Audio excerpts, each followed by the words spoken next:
bukan polisi setempat di New Jersey. Wah, langsung FBI guys katanya, bukan polisi. Versi kedua dan ketiga menggunakan teknologi AI yang canggih dan lantas membuat suara itu terdengar hampir identik dengan Hello everyone, I'm Mr. Kim and welcome back to my YouTube channel.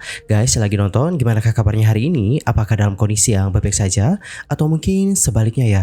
Apapun yang terjadi, jangan menyerah ya guys. Ayolah semangat and fighting. Anyway, buat kalian yang mungkin mau mutualan sama aku di Instagram, langsung aja follow @userkim. Tenang aja guys, entar langsung di follow back kok. Adapun dalam video kali ini tuh kita bakal bahas tentang bagaimana update dari kasusnya Kim Soo Hyun dan juga mendiang Kim Se Ron. Yang mana kalau aku lihat update kali ini, wah cukup lumayan panas teman-teman. Lantas, bagaimanakah informasi selengkapnya? Yuk mari kita kulik bareng-bareng. But wait, sebelum kita lanjut, mohon maaf dulu ya guys. Ini aku izin untuk ke affiliate produk Oval Real Clay Mask yang aku pakai. Nah, ini tuh merupakan masker yang dapat berubah warna dari pink menjadi abu-abu. Benefit dari masker ini adalah dapat membantu untuk membersihkan pori-pori di kulit wajah. Selain itu, ini tuh juga dapat membantu untuk mengangkat sel kulit mati, dan ketika itu diangkat ya guys, wajah kalian dapat lihat cerah berseri. Selain itu, ini juga dapat membantu untuk menjaga kelembaban alami kulit wajah, dan harganya juga benar-benar murah banget. Ini aku bisa pakai 4-5 kali teman-teman. Dan mau kalian juga mungkin tertarik untuk cobain, nanti bisa langsung mampir ke tag produk aku ya guys. Thank you so much. Dan sekarang kita akan lanjut ke topik pembahasannya. Yorobun, pada tanggal 7 Mei, Garo Zero aka Hoverlab yang diwakili oleh CEO Kim Se-i telah mengklaim bahwa seorang whistleblower yang memiliki rekaman terkait mendiang aktris Kim Se Ron diserang dengan kekerasan, yang menunjukkan bahwa kasus tersebut merupakan tindakan hasutan yang jelas untuk pembunuhan. Wih, serem banget ya. Pada hari Selasa sore, dalam konferensi pers yang diadakan di sebuah lokasi di Gangnam, Seoul, keluarga mendiang Kim Se Ron bersama dengan perwakilan hukum mereka dari firma hukum Buyu menyampaikan kepada media mengenai kekhawatiran yang berkelanjutan seputar kematian mendiang.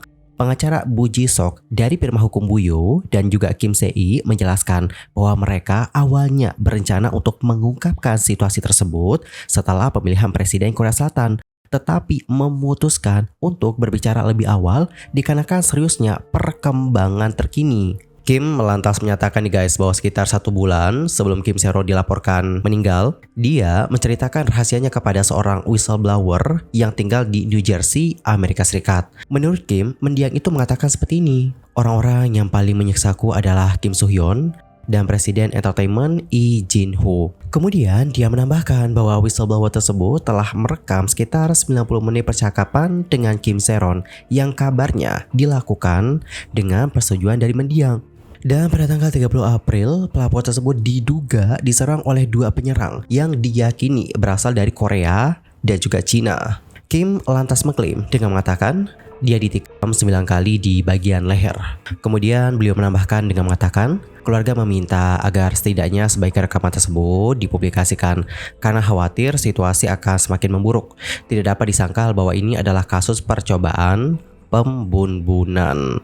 Kim Se-i selanjutnya menuduh bahwa Kim Se Ron telah terlibat dalam hubungan seksual dengan aktor Kim Soo Hyun di saat dia itu masih di sekolah menengah, dan bahwa pengungkapan ini dan pengungkapan lainnya dimaksudkan untuk diungkapkan setelah pemilihan presiden. Namun karena insiden kekerasan baru-baru ini, mereka memutuskan untuk membagikan sebagian informasinya lebih awal. Beliau menyimpulkan dengan mengatakan bahwa serangan itu adalah kejahatan yang jelas direncanakan dan menekankan bahwa kasus tersebut sekarang sudah diselidiki oleh Biro Investigasi Federal Amerika Serikat atau disingkat dengan FBI, bukan polisi setempat di New Jersey. Wah, langsung FBI guys katanya, bukan polisi. Namun guys, perlu dicatat hingga video ini dibuat, belum ada tanggapan resmi yang dikeluarkan oleh otoritas Amerika Serikat atau individu yang disebutkan dalam klaim tersebut.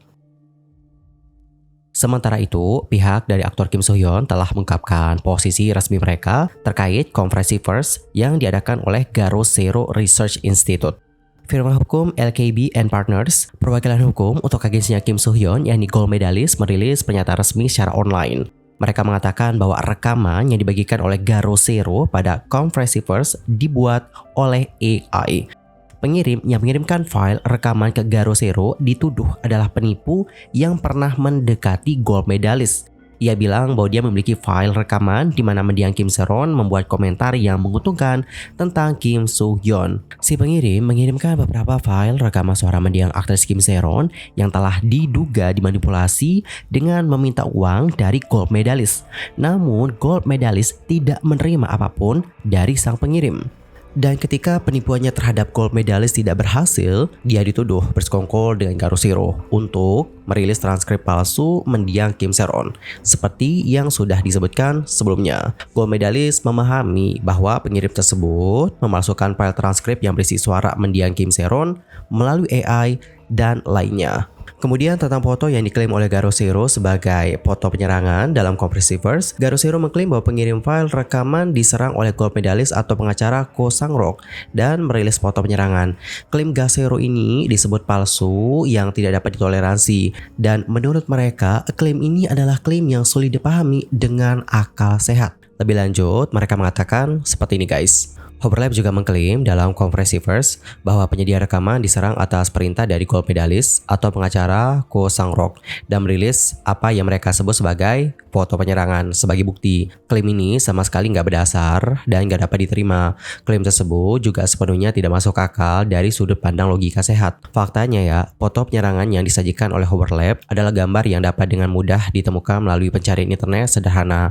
Hoverlab dan penyedia rekaman secara keliru menyajikan gambar yang diunduh dari internet sebagai bukti serangan. Compressiverse yang diadakan oleh Hoverlab ini hanyalah satu lagi rekayasa yang dirancang sebagai bentuk serangan cyber terhadap aktor Kim Soo-hyun oleh Hoverlab yang kini terpojok akibat tuduhan pencemaran nama baik, penguntitan, kejahatan cyber seksual, dan juga pemalsuan bukti. Gold medalist sangat terkejut atas Compressiverse ini yang menjadi bukti nyata bahwa berbagai klaim sebelumnya yang dibuat oleh Hoverlab juga palsu dan direkayasa. Tindakan Hoverlab ini merupakan bentuk kejahatan baru yang menggunakan teknologi AI dan merupakan tindakan kriminal berat yang bertujuan menghancurkan karakter aktor Kim Soo-hyun berdasarkan bukti palsu. Mereka yang bertanggung jawab akan dimintai pertanggungjawaban sepenuhnya dan dikenakan hukuman yang sesuai.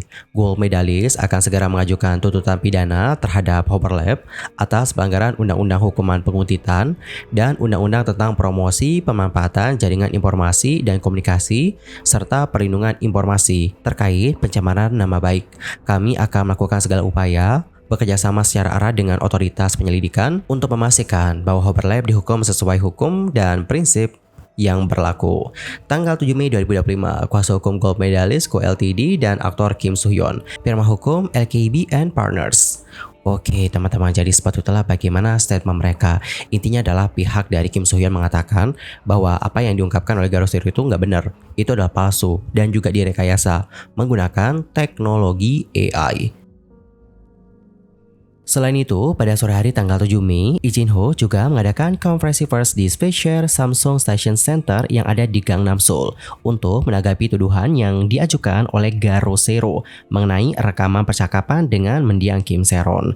Dalam rekaman tersebut, Kim Se-ron mengklaim telah dilenyapkan oleh Lee Jin-ho dan juga seorang reporter, kita sebut saja sebagai Kang, dan diduga bahwa Lee Jin-ho terlibat dalam perundungan. Rekaman itu dirilis oleh Garo Zero, tempat Kim Se-ron diduga menyebut Lee Jin-ho dan menyebutkan bahwa dia akan menemukannya bahkan jika mengganti nomor teleponnya. Mendiang mengungkapkan kesedihannya tentang pelecehan yang terus-menerus dialaminya. By the way, sekedar untuk informasi aja ya teman-teman, pelecehan itu bukan hanya berkaitan dengan pelecehan seksual, namun pelecehan itu juga dapat berkaitan dengan tindakan yang menghina, merendahkan, atau mempermalukan seseorang. Jadi jikalau kalian melakukan hal-hal seperti itu, kalian juga dapat dituduh melakukan yang namanya pelecehan. Sementara itu, sebagai tanggapannya guys, Lee Jin-ho membantah klaim tersebut. Kemudian, beliau menyebutnya sebagai manipulasi yang jelas dan menepis keaslian rekaman tersebut.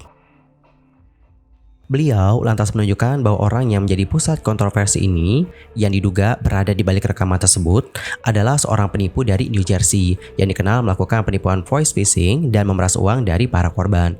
Lee Jin-ho lantas menjelaskan bahwa rekaman itu dibuat dengan menggunakan suara yang dihasilkan oleh teknologi AI. Kurang lebih sama seperti yang diungkapkan oleh pihaknya Kim Soo-hyun, yang mana mereka mengatakan bahwa itu adalah manipulasi yang dibuat dengan menggunakan teknologi AI. Kemudian Lee Jin-ho menambahkan dengan mengatakan pihak Pihak ketiga, penipu dari New Jersey ini menambahkan suara dan kebisingannya ke audio yang dihasilkan oleh AI yang kemudian dianggap sebagai rekaman asli. Setelah diselidiki, kami menemukan bahwa orang ini telah menghubungiku dan juga Kim Soo-hyun menuntut sejumlah besar uang. Setelah memverifikasi rekaman tersebut, pihak Kim Soo-hyun menolaknya dan aku juga memutuskan untuk berhenti berkomunikasi dengan penipu ini. Lee Jin-ho menjelaskan lebih lanjut dengan menuduh bahwa penipu itu telah mengembangkan tingkat kecanggihan dalam manipulasi mereka, menciptakan rekaman suara yang begitu realistis sehingga bahkan kenalan Kim Se-ron pun tertipu dan mengira bahwa rekaman itu adalah rekaman asli. Lee Jin-ho lantas melanjutkan dengan mengatakan ada 3 versi rekaman, masing-masing dengan variasi suara Kim Se-ron yang berbeda. Versi pertama tampaknya melibatkan orang yang tidak dikenal yang merekam pesan tersebut. Namun, versi kedua dan ketiga menggunakan teknologi AI yang canggih dan lantas membuat suara itu terdengar hampir identik dengan suara aslinya Kim Se-ron. Lee Jin-ho lantas mengakhiri pernyataannya dengan menekankan bahwa upaya penipuan yang dilakukan si penipu telah sepenuhnya dibantah dan meyakinkan publik bahwa klaim tersebut tidak lain hanyalah upaya untuk mengeksploitasi situasi tragis demi keuntungan yang jahat. Oke teman-teman, jadi sepatutnya bagaimana tanggapan dari Lee Jin-ho, yang mana sama seperti pihak Kim Soo-hyun, dia juga membantah tentang rekaman tersebut, di mana dia menuduhkan bahwa rekaman itu adalah rekaman palsu yang dibuat dengan menggunakan teknologi AI yang canggih, dan saking canggihnya orang-orang akan mengira bahwa itu adalah rekaman yang asli. Lantas gimana ya guys kebenarannya? Apakah rekaman itu adalah rekaman asli atau benar ya bahwa rekaman itu adalah rekaman palsu yang dibuat dengan menggunakan teknologi AI? Bagaimana kebenarannya? Ya balik lagi karena kita juga netizen biasa, kita tidak bisa mendeteksi apakah itu benar atau enggak. Jadi mari kita tunggu saja ya guys bagaimana hasil penyelidikan. Semoga hasil penyelidikan dapat menunjukkan kepada kita siapa yang benar dan siapa yang salah. Dan gimanakah pendapat kalian? Nanti sampaikan ya guys di kolom komentar. Anyway, cukup sekian aja untuk hari ini. I'm Soke pamit dan aku mohon maaf yang sebesar-besarnya jikalau ada kesalahan, baik itu dalam ucapan, sikap, tindakan, dan mungkin ada misinformation. Mohon koreksi ya guys. Sampai jumpa dan selamat beraktivitas. Goodbye everyone. Guys, di akhir video ini aku izin ya untuk spill produk face care buat kalian yang memiliki wajah yang berjerawat. Kita mulai dulu dari facial wash. Ini adalah facial wash dari GF yang anti acne. Teman-teman, sekedar informasi saja, dapat kalian baca juga di bagian belakang kemasan produknya. Di sini tuh terdapat beberapa kandungan yang dapat membantu untuk mengatasi permasalahan kulit yang berjerawat. Ada sulfur dan juga salicylic acidnya. Terus ada juga oleanolic acid, serta ada juga hamamelis extract. Terus kalau kalian berjerawat, kalian juga mungkin bisa cobain serumnya Clean Face yang Acne Care. Kalau di aku sendiri hasilnya emang oke sih. Waktu aku berjerawat dan aku rutin pakai ini, jerawat itu dapat mengempes guys. Aku sendiri mulai coba ini karena aku kan di rumah jualan ini juga ya teman-teman. Terus ada tetangga aku yang juga berjerawat, beli ini dan katanya hasilnya bagus. Dan biasanya kalau aku jerawatan, wajah kan sering kayak gatal-gatal gitu kan. Jadi daripada kita garuk gatal-gatal itu kan tambah parah ya guys. Aku pun pakai masker. Masker yang aku pakai itu adalah maskernya Glad to Glow. Ini yang Mugwort. Waktu kita pakai ini ya, wajah itu kerasa adem, seger, terus nggak gatal-gatal gitu wajahnya. Dan kalian juga mungkin bisa rutin minum cuk apel. Aku sendiri adalah orang yang cukup rentan berjerawat sebelumnya karena kalau aku begadang itu pasti nanti tumbuh jerawat guys. Tapi kemarin kan aku beli ya paket dietnya Nutrifarm. Yang satu paketnya itu terdiri dari cuk apel, sari buah lemon dan juga chia seed. Ternyata selain dapat membantu untuk melancarkan BAB, ini setelah aku baca-baca juga bagus loh guys untuk kulit, termasuk kalian-kalian yang memiliki permasalahan kulit yang merah dan juga berjerawat. Anyway, buat kalian juga mungkin tertarik untuk cobain ini, nanti bisa langsung aja mampir ke tab produk aku ya. Thank you so much and bye bye everyone.